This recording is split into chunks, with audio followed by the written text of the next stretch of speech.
The sun was just rising over the hills when 7-year-old Lila sneaked out of the farmhouse. Her small boots crunched on the cold grass as she made her way to the cornfield. There, standing tall among the corn, was the scarecrow. It was the same scarecrow her father had built last spring, just before he vanished. Her father had gone missing nearly a year ago. One day, he walked out to tend the corn and never came back. Lila's mother had cried for days, but Lila didn't cry. She knew where her father was. He was right there in the cornfield, standing watch. Every morning Lila would go out to talk to the scarecrow. She shared her secrets and dreams, things she couldn't tell anyone else. She told the scarecrow about the strange whispers she sometimes heard at night, and how her mother was acting more and more oddly. Ever since her father disappeared, her mother had changed. She barely spoke and often stared out the window toward the cornfield, as if waiting for something. One evening, as the sun dipped below the horizon, Lila went to the scarecrow again. She touched its worn-out sleeve and was surprised. It felt warm, like real skin. She pulled her hand back quickly, feeling a shiver run down her spine. But she said nothing, even when her mother, watching from the porch, called her back inside. Weeks went by, and the days grew shorter. The corn was ready for harvest, standing tall and brown like an army of dry soldiers. Lila's mother looked weaker, her face pale, her eyes hollow. Sometimes Lila would catch her mother in the attic, holding an old leather book, whispering to herself in the dark. At night, the whispers from the cornfield grew louder. Lila lay awake, her heart beating fast as she listened to the soft, almost human murmurs drifting through the air. One chilly morning, Lila woke up to find her mother gone. She searched the house, but her mother was nowhere to be found. Lila knew somehow that she had to go to the cornfield.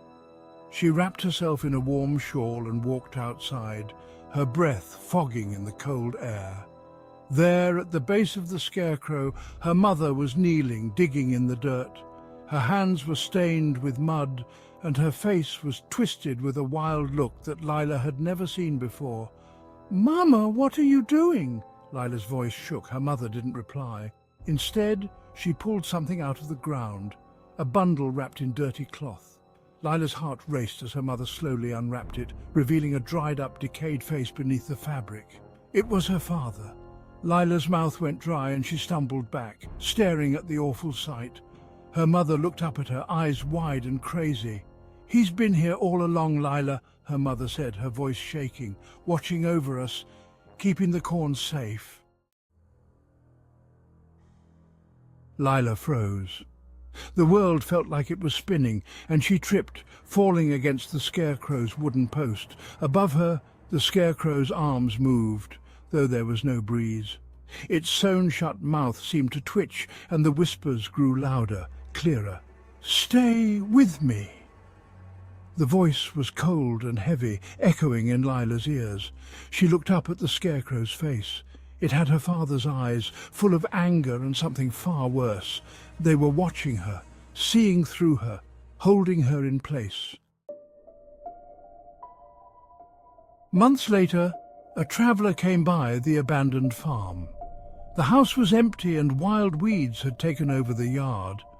But the scarecrow was still standing, larger than life. It wore a small blue dress now, and on its head was a pink bonnet. The traveller stepped closer, uneasy, sensing something wasn't right. He noticed the scarecrow's strange shape, too round, too human. And then he saw them, two pale hands poking out from the sleeves, fingers caked with dirt. Suddenly the scarecrow's mouth moved. "Help me," it whispered in a child's voice. The traveller jumped back, his heart thundering as he caught sight of a woman standing on the farmhouse porch. Her face was empty and sad, staring at him from the shadows. He turned and ran, never looking back. But he told others about what he saw. the scarecrow that seemed alive, the whispers in the corn, and the woman who never blinked. The village spoke of the cursed farm, of how the corn always grew tall and strong, even in bad years. They said if you went too close to the fields, you'd hear the whispers, soft, desperate, never-ending, of a mother and daughter who were never seen again. Some say they're still there, hidden in the corn, waiting for someone to listen.